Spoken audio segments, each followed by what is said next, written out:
Hello and welcome to today's physics class. For this class, we'll discuss about the concept of elastic properties of solid. We'll look at this concept, right?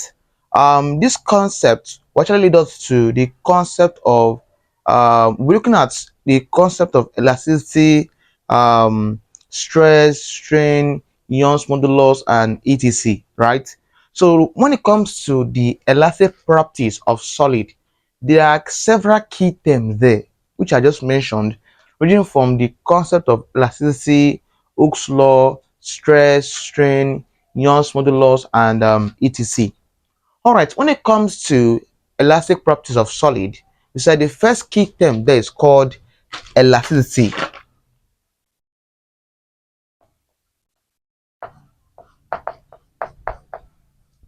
Elasticity. All right. Um, this becomes the first key concept in the study of elastic properties of solid. The word elasticity. By definition, what's elasticity? Elasticity can be defined as the ability of a material to gain its original shape and size after it has been distorted by an external force. So when a material regain its original shape and its size after a force has been applied to it, that material is said to be an elastic material, right? So when a material regain its original shape and size after it has been distorted by an external force, is said to be an elastic material. Not all material are elastic. Some are elastic and some are not elastic, right? Example of material that are elastic include spring and plastic. For spring and plastic there, if I expand a plastic, it tends to what? Come back to its normal form. Also a spring, depending on if I have a spring and I elongate or perhaps apply a load on a spring, of course the spring what will extend and what go back to its original form if I do not apply higher weight or higher force, right? So spring and plastic are said to be elastic material. Non-elastic material include wood. Wood is what? Is simply non-elastic material. Glass. Slightly, glass has a little um elastic material in it, but not that. So I can say, like, we can classify glass as being non-elastic material. So and etc. So that becomes your concept behind elasticity. Usually there is no way we discuss about elastic property of solid than we discuss about one law. So there's a law in the study of elastic property of solid called Hooke's law. Let's discuss Hooke's law. Let's discuss Hooke's law. All right. So I'm saying that there is no way we will study elastic property of solid than won't we recall the concept of Hooke's law. All right, let's state the law behind Hooke's law and look at its mathematical representation, and then we are off. Hooke's law states that provided the elastic limit of an elastic material is exceeded, the extension E is proportional to the applied force causing the extension. That becomes your law. Hooke's law was discovered by um, Robert Hooke, right? Hooke's law was discovered by a scientist called Robert Hooke, right? So we're saying that Hooke's law says that provided the elastic limit of an elastic material is exceeded, that the extension E is proportional to the applied force causing the extension. All right, I will explain Hooke's law using some diagrams, right, which will increase the in-depth understanding of Hooke's law. So let's draw some diagram that will increase our understanding of Hooke's law. Let me call diagram the first diagram. I'm going to call diagram A. Let's say I have diagram A this way. I have a spring this way. This is my diagram A, right? So I have diagram A here. Let me call from here to here my length of spring, original length of spring. So note that from here to this point is my length of spring. So this is my spring A. Of course, this is my original length of spring A. There's no load on this spring, so this becomes my original length L. But what of if a load is applied to it? What's the concept?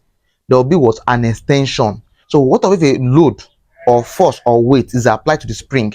So let's say I have let's say for instance I have B this way, and this B has perhaps this B has a spring this way, but mind you, an external force is applied to it. Let me call this let me call it mass 1, or perhaps I call it weight 1, right? So note that from here to this point here, sorry, to this point here, right, was our original length. So I have this from here to this point was original length, right? But of course it's what? Extends downward. So from here now to this point is called what? The E. Let me call it E1. That is extension at mass 1. So observe that when I apply this mass on this spring, it changes from its original length, so it end up what? Extending the spring downward. So the idea is that whenever a weight or a mass or a force is applied on a spring, there's possibility that what? An extension what? Happens. So an extension comes to mind. So observe that this spring was its original form here. When a mass or weight or force is applied to it, it's what? It comes down a little bit downward. So let me call the space here, let me call it E, that is extension at section 1. So observe that this is my mass 1, right? This mass 1 causes what? Extension 1, right? So let's say I have a bigger mass, for instance, let's say I have section C this way, right? I have this way. Let's say I attach a bigger mass to C. So observe this is my M2. Observe that from this point here, from this point to this point is what? My original length, right? Original length. But here becomes what? My E2 exceptional what? At section 2. So the task is that the bigger the mass, the higher or the further the spring goes downward. So that not that the bigger the mass, the further the springs goes downward. So I'm saying that from here now I'm saying that when a spring is on its original state, it becomes the same. But when a force or a weight or a mass has distorted the spring, hence is what? It goes downward. So it depends upon the weight or the force or the mass. If the weight is bigger, there's tendency that it go further downward. So observe that this mass 2 is bigger than mass 1, right? So I'm saying that E2 now, extension 2 is greater than what? Extension 1, right? Because of the what? The mass. So mass 2 is bigger than mass 1. But mind you, the idea is that when a mass is applied on a spring, it what? It extends downwards. So that becomes your extension concept.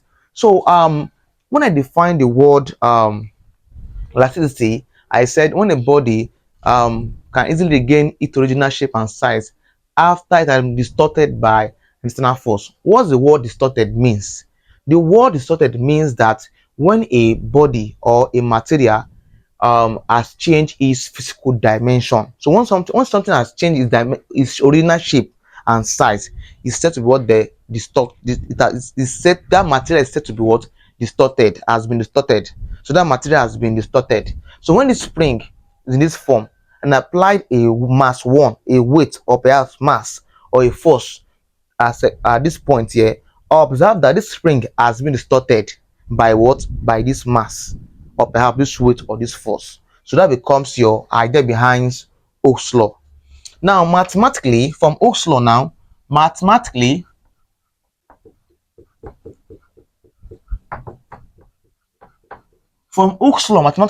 force F is proportional to what? To extension.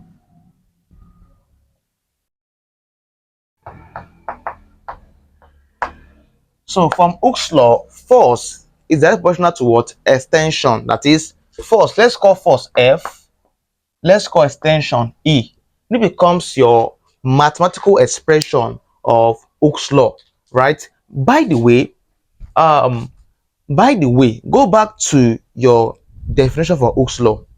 I said when I cited Hooke's law, I said Hooke's law says that provided the elastic limit of an elastic material is exceeded, that the extension E is that proportional to what? To the force.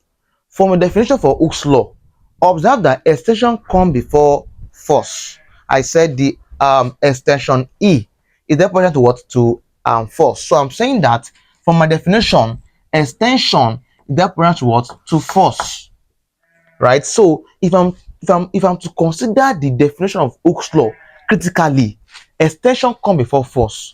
But how come in the mathematical expression I'm having force before extension?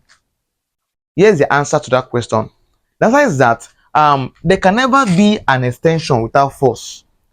Observe that this spring what was in its original position before, but because a weight or a mass or a force has been applied to it, hence extension occurs. So there must be a force first before an extension. There must be a weight or mass or force before what? An extension can take place.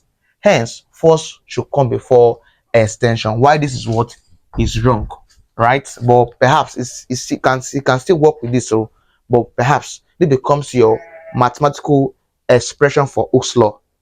This point now, force now is equal to what? Ke. So I'll take off proportionality sign using what? Equal to and a K. So from here, I'll make a subject. So K now is equal to F over E. What's K? K is called the spring constant, or you call it force constant, right? Force constant. F is called the force in Newton. Of course, E is the what? Extension in what? In meters. So let's get the SI unit for spring constant. Of course, force is measured in Newton. In Newton, extension is in meter. So therefore, spring constant K, its SI unit is given as what?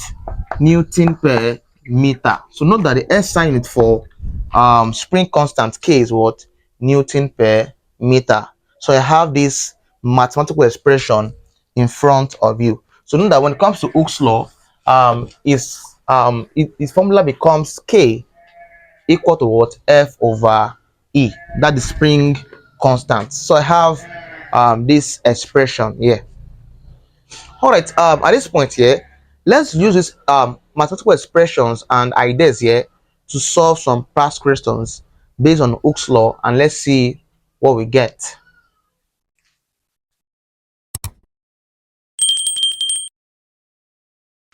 Welcome back.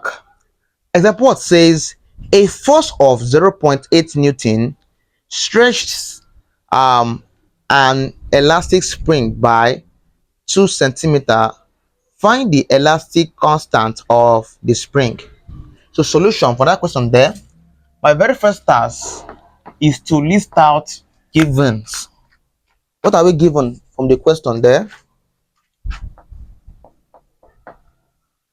In the question there, I'm given that a force, I'm given force, that's F, has been equal to 0.8 Newton, stretches an elastic spring by 2 centimeter. So stretch, and that's the extension there. So I'm given extension, that's E, has been equal to what there? 2 centimeter. Mind you, we said extension must be in meters. So convert this one to meter. Centimeter to meter becomes 0.02 meters, right? So I have this one here. Find the elastic constant of the spring. So elastic constant, that's K. that's K. Elastic constant, that's K, is unknown. So at this point now, I'll recall that we said K, that is spring constant K, is equal to what? F over E. What's my F here? Force is 0.8 Newton, 0.8 over what's extension E is 0.02. If I divide the 0.8 by 0.02 there, I'll have K as being equal to 40 Newton per meter. We said K is SN is what? Newton per meter. So I have Newton per meter. This becomes how to solve this particular problem under the idea of Hooke's law. Let's do yet another example to further understand the in-depth behind Hooke's law, right?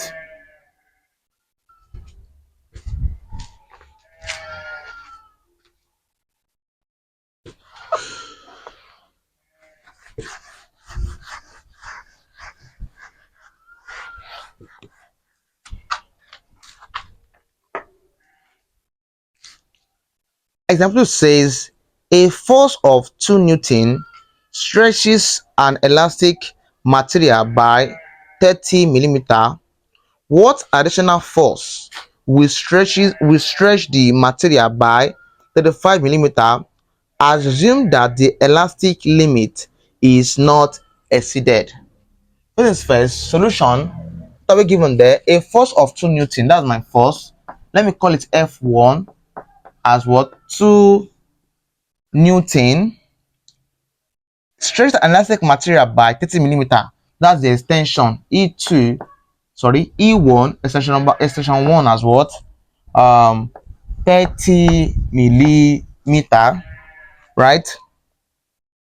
Next up, what additional force will stretch the material? So what additional force? So we're looking for a new force that will stretch a material. Let me call that force F2.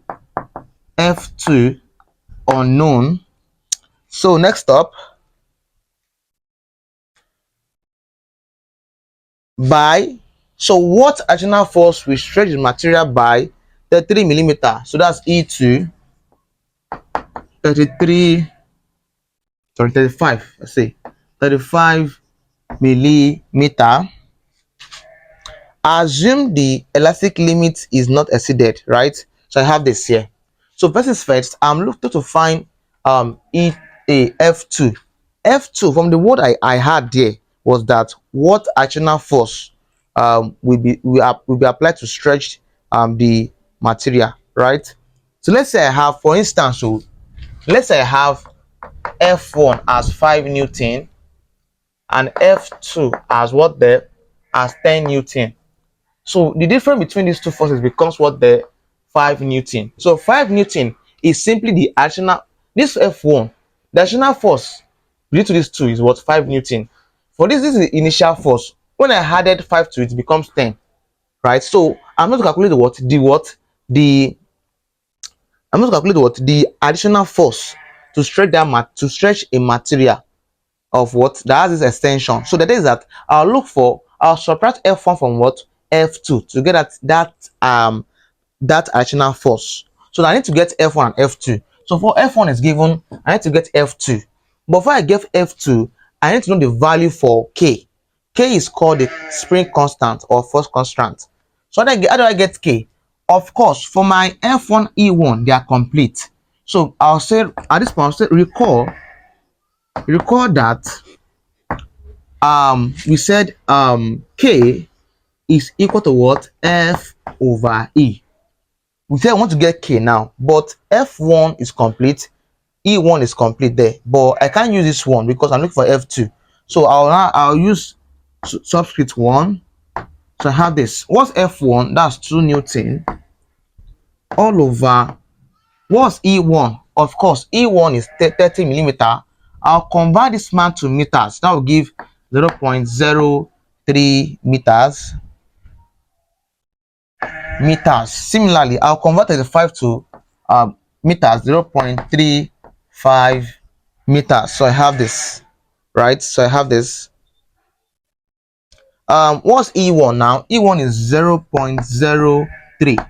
At this point, if I divide numerator by the denominator, if I divide numerator by denominator, I have about 66.6 K Newton per meter. So I have a Newton per meter. That becomes my spring constant, which is K. So the major thing we're trying to find here is what? F2. And to find F2 is quite simple, right? So we know what we know before now is that we know that force is equal to what? Ke. So force is equal to what? Ke. But I'm looking for F2, so put 2 here. I'll need E2, right?